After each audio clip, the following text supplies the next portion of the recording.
Design of pad footing with eccentric loading. Part 2 nung ginawa ko nung last time. Ang gagawin natin today is sizing of thickness. I-design natin yung kapal ng pad footing. And then yung rebar spacing. Lalagyan natin ng bakal. No? Papakita ko sa inyo yung size ng rebars and then yung spacing. Later, gagawa tayo ng details. So, dito given the following information. RC column size, yung reinforced concrete column nakapatong doon sa pad footing na i-design natin. Ang dimension is 400 by 400. Service load na 1480 or 1480 kilonewton. Yung factor load is 1915. Sa analysis, makukuha natin yan. So, given yung soil bearing capacity, dalawa rin, para i-match natin doon sa dalawang type of loadings. Yung soil bearing capacity or SLS is 150 kilopascal. ULS is 255. Calculation, determine footing dimension. Actually, preliminary. At kung minsan, pag nag-preliminary size tayo, yun na rin yung nagiging final. Area required based doon sa service load. Kukunin natin yung service load. Ito yung gagamitin natin. 1480 divide by 150. Yan yung kamatch niya. So, makita natin dito is 9.86 meter square. Pag in-square root mo, gusto ko square. Sabi ko dito, square pad footing. Ang dimension na lalabas na hinihingi niya is 3.4 meter by 3.4 meter. Ito yung dimension ng footing. Sasabihin natin, medyo malaki. Kasi itong loadings na ibinigay natin, yung 1480, hindi ko na lang pinakita. Sabi ko nga sa analysis yan. 5-story yung pinagkuhanan ko niyan. All concrete. Number 2, net soil pressure or QNet. Ito yung discuss natin last time. Kung napanood din yung part 1. Kasi yung part 1 is theory. Walang numbers.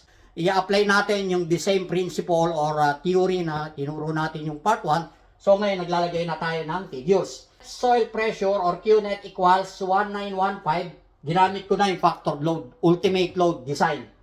Divide by 3.4 by 3.4 kasi meron na tayong size ng footing.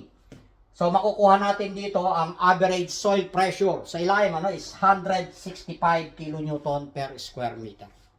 Ang gagawin natin ngayon, kukunin natin yung critical bending moment doon sa between face ng support, ng poste at saka ng footing para ma-size natin yung thickness. So, dito makita natin, number 3 na tayo, maximum bending at face of column.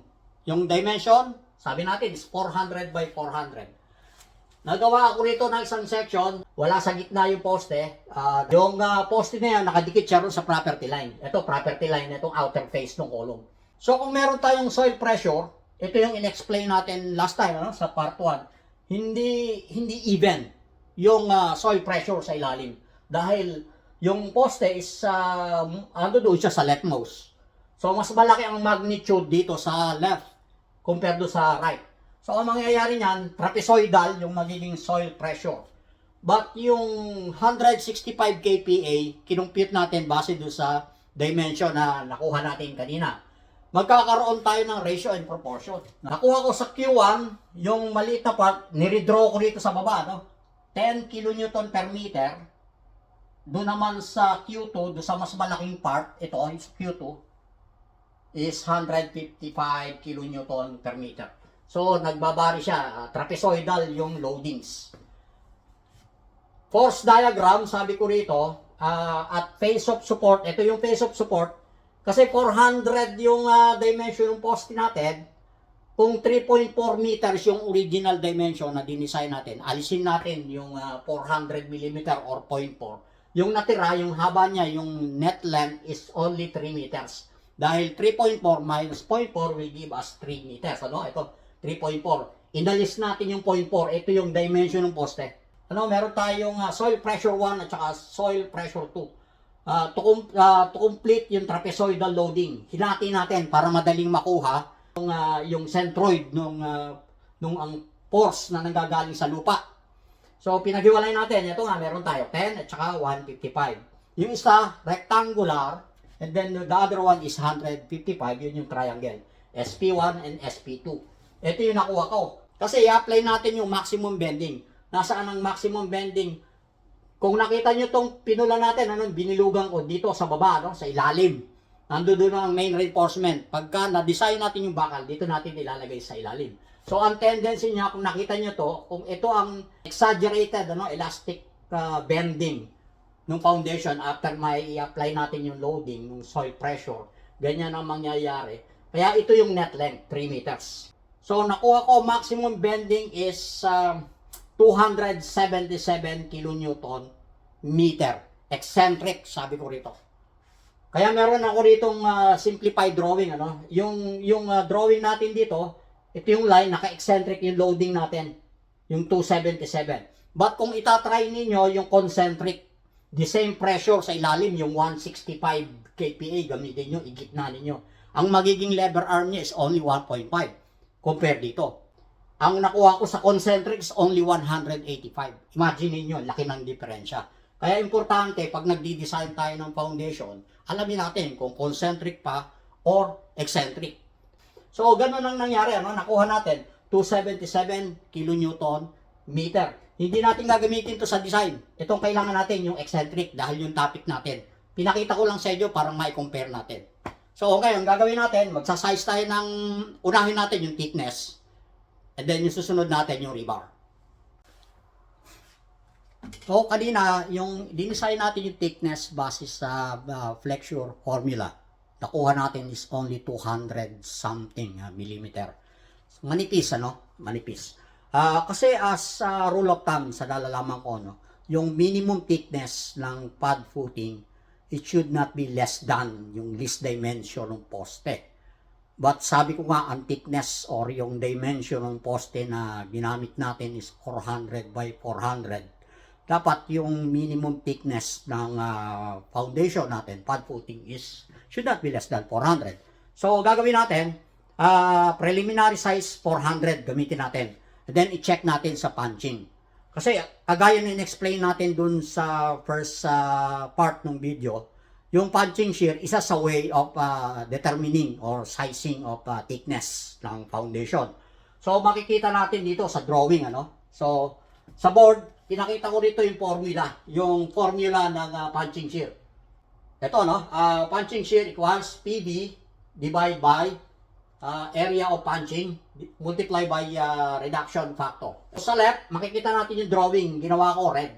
Ito yung dimension ng poste natin, 3.4 meters by 3.4 meters. Ito yung shearing part. Magkakaroon lang tayo ng 3 sides.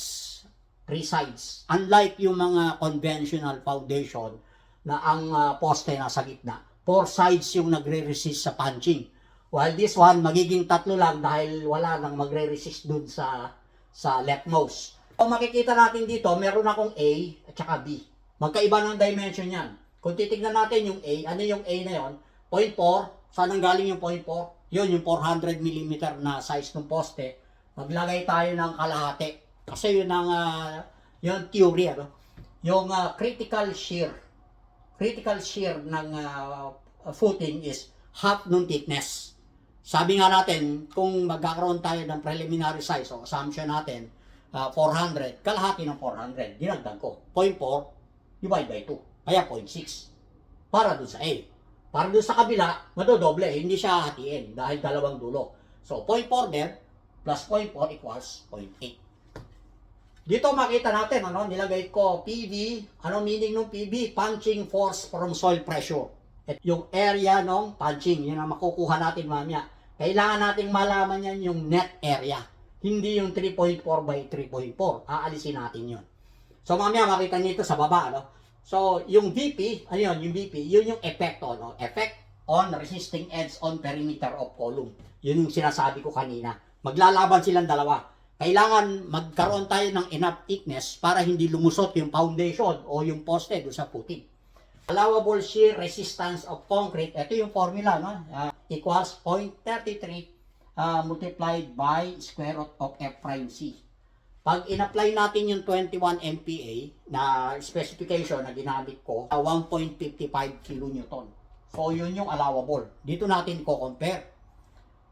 Area P, yung punching area equals, ito, punching area equals 650 plus 600 plus 800 equals multiply by 400 dahil yung thickness na assumption natin. Perimeter multiply by thickness na 400 equals 800 1,000 square millimeter. I-check na natin, apply natin, ano, yung formula na to, gamitin natin dito sa baba, in-apply ko 1824, then 0.85 multiplied by 800,000, ito, yung area.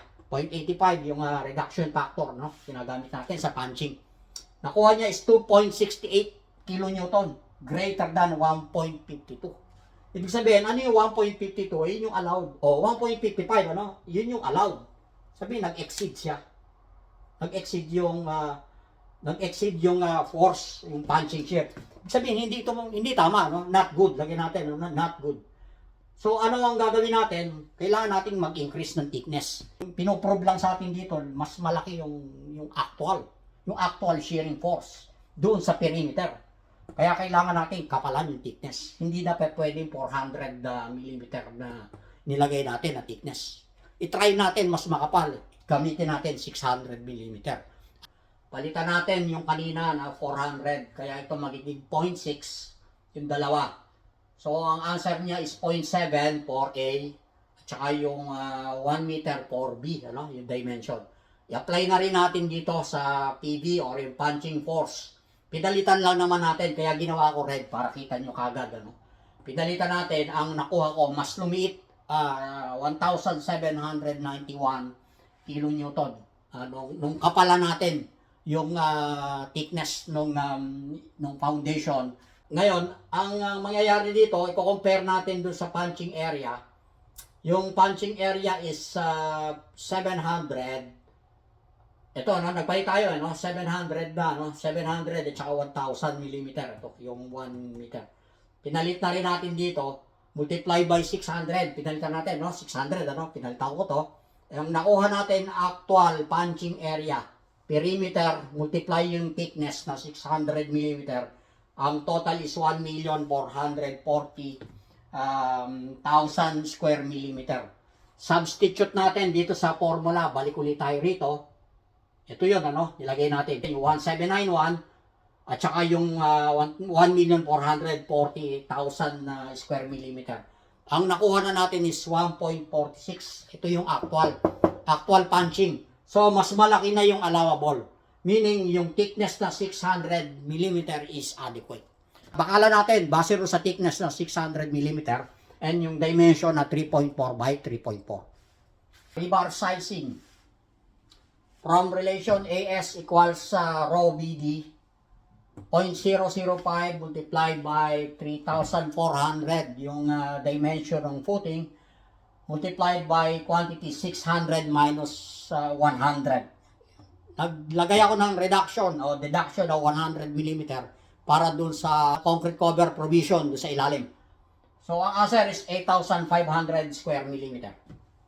Kung gagamit tayo ng 20 mm diameter na bakal o rebar, ang area ng 20 mm is 314 square millimeter, yung cross section. Kung gusto natin malaman kung ilang piraso, 8,500 divided by 314, that will give us 27 pieces. I-distribute natin doon sa 3,400 mm width na foundation. Gusto nating malaman kung ano ang spacing. So, divide by 27 is 133 mm on center both ways. So, pakita natin yung detail. Ayan dito, no? Naka-offset yung poste. Ito yung dimension, 3,400 by 3,400. Ang thickness is 600 mm.